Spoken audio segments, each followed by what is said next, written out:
Good morning, Smish here. It's March 28th, 2020. I'm in Myrtle Beach, South Carolina, and our sun is absolutely quiet today. Nothing to note except for the coronal hole still. I'm sure we might see a wave of that. This article from yesterday says rare ozone hole opens over Arctic. A vast ozone hole, likely the biggest on record in the north, has opened in the skies above the Arctic. It rivals the better-known Antarctic ozone hole that forms in the southern hemisphere each year. So, seasonal in some way. It says the Antarctic ozone hole forms every year because winter temperatures in the area routinely plummet, allowing the high-altitude clouds to form. These conditions are much rarer in the Arctic, which has more variable temperatures and isn't usually primed for ozone depletion. So, to shift in the Earth. This from the 26th. Billion-year-old algae and the discovery of newer genes hint at land plants' origin. And this can be found on SOT.net. It tells you how plants on land migrated from in the water, and especially green algae. Let's just look at the earthquakes real quick. Not a whole lot to look at. 5.2 in Argentina inland. Texas has a 3.0 again, and Utah still has a 2-pointers coming in. And there was a 4.9 in Colombia, also a 5.6 in Indonesia, and 5 in Papua New Guinea. And looking at the radar here, we're over Japan. You can see they're getting some serious weather. And then we'll go down to Australia really quick. They're pretty much in their normal flow. And over North America, the U.S. having severe storms in the middle of the country here, and still some moisture pouring into the Rocky Mountains in the Pacific Northwest. Meteorologists say March could go out like a lion with more flooding and severe weather. There was reports of hail, flooding, up to 3 inches of rain, I think, 2.5. And this is early next week, so it's not going away. And this weekend, a strong spring storm to blast upper Midwest with wintry conditions. And here's their weekend outlook.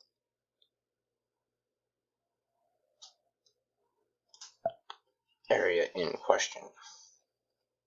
AccuWeather's 2020 Atlantic hurricane season forecast is out.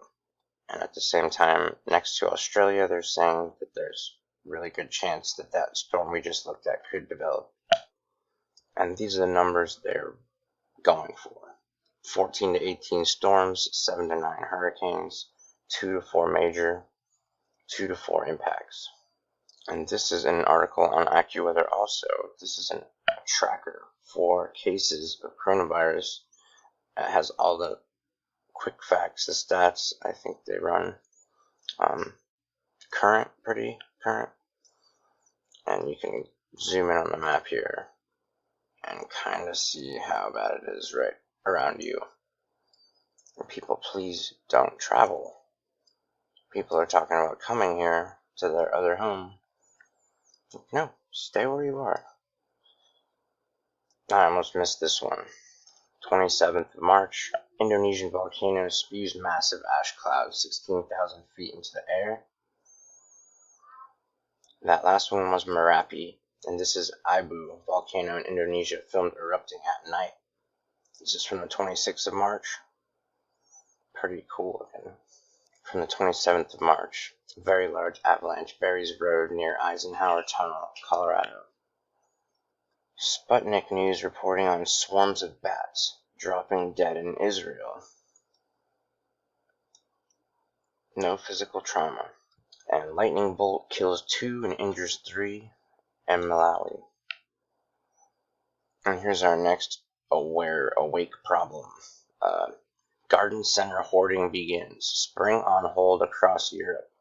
as it says, kiwis turning backyards into vegetable gardens to feed themselves through this crisis, or next year. Hailstones as big as baseballs shatter vehicle windows in mid-Missouri. This says it's from today. And large hailstones you can see there also reported in parts of Oklahoma. And it seems ridiculous it took this long, but I'll post it here. World Trade Center 7 not destroyed by fire on 9/11 concludes final University of Alaska Fairbanks report. Formal request for correction will be made of government. And we're going to look at the statistics, but I fear that many of them are not right or misleading, and the mainstream media is starting to ask questions. Laura Ingram reports on faulty WHO coronavirus mortality rates and how it got us to this situation out of fear, but all the statements were wrong, ended up being wrong. And good one, Babylon Bee. Washington accidentally shuts itself down with ban on non-essential businesses. A doctor working with Amazon tribe tests positive for coronavirus in Brazil. First person in a tribe to have contracted the virus. That could mean the end for them. South Africa's having a hard time with its lockdown, and it recorded its first death. Let's see, Mexico is starting to get cases and deaths, and now they're getting a little more serious. The Pope holds a dramatic, solitary service for relief from coronavirus. And here's some of the video. I don't know if it's going to change, but you can see it's completely empty and very ceremonial looking. In Haiti, a hospital chief was kidnapped amid coronavirus emergency, and they said they will not take any more new patients until they returned. And Brazil's president still questions coronavirus deaths and says he's sorry and he knows some people will die. And the Taiwan foreign minister invites U.S. reporters expelled by China. Interesting. Meanwhile, Iran's health system strong, ready for possible escalation in coronavirus cases, says Rouhani. And in Wuhan, they begin to lift the lockdown and open transportation. And here's one. Trump rages against third-rate GOP congressman for threatening to block stimulus package. Throw him out of the Republican Party. And this is Thomas Massey. This information says 5 to 10% of the patients that test negative and get to leave the hospital or quarantine center retest positive later on. And here's a terrifying cell phone heat map that shows you just how much people were traveling after spring break, during spring break. And yeah, stay where you're at. And COVID-19 closures, it's as if Ottawa has fallen off the electricity grid. And I did get a very genuine sounding recording, voice recording, saying not to take ibuprofen. Ibuprofen supposedly causes the pneumonia in COVID-19. And many of the people who died had taken ibuprofen and not another thing. So don't take ibuprofen, I guess. We're fucked. Aircraft carrier outbreak sends troops scrambling. The U.S. Navy and Marine Corps service members in Guam were ordered on Wednesday to break their own quarantine to set up makeshift shelters for U.S. troops coming off a nuclear-powered aircraft carrier where an outbreak of the novel coronavirus has rapidly been spreading within the hulls of the ship. The Florida Keys are closed. Don't try to go there. The bridge is closed. There's a cruise ship off of Panama, or that was off Panama, and it has 4 dead people on it and 136 infected. Italy, Spain suffer record virus deaths. Italy's just almost at 1,000 people. And Boris Johnson tests positive. And he was in contact with the Queen. This one talks about a British charity teamed up with scientists to see whether dogs could help detect COVID-19 through their smell. Advisors steer Trump to drop back to work deadline on Axios. And here, a thieves' party in San Mateo County restaurant closed during coronavirus shelter in place. They ripped the boards off the windows, went in and had some drinks. Bob Dylan releases a 17-minute song about JFK's assassination. It's his first original song in 8 years. Terror plot to blow up Missouri hospital during coronavirus crisis discovered while FBI were investigating another white supremacist who planned to bomb a news network and kill Beto O'Rourke. This says how China built a Twitter propaganda machine and then let it loose on coronavirus. As U.S. virus cases exceed 100,000, doctors decry scarcity of drugs and equipment. Already, keep that in mind. A renowned German mathematician and professor of statistics slams dramatization of COVID-19. Jared Boschbach. And this from the Gateway Pundit yesterday. The numbers just don't add up. Nearly 500,000 went to the hospital in 2018-19 flu season. But today there are not enough hospital beds for corona patients. There's hardly that many cases. And this is a tweet from Ned Nikoloff, PhD, that he just wants you to ask a question. Do some simple math and figure out how they're already running out of hospital beds or equipment or drugs. Edward Snowden's warning is surveillance measures will outlast the pandemic.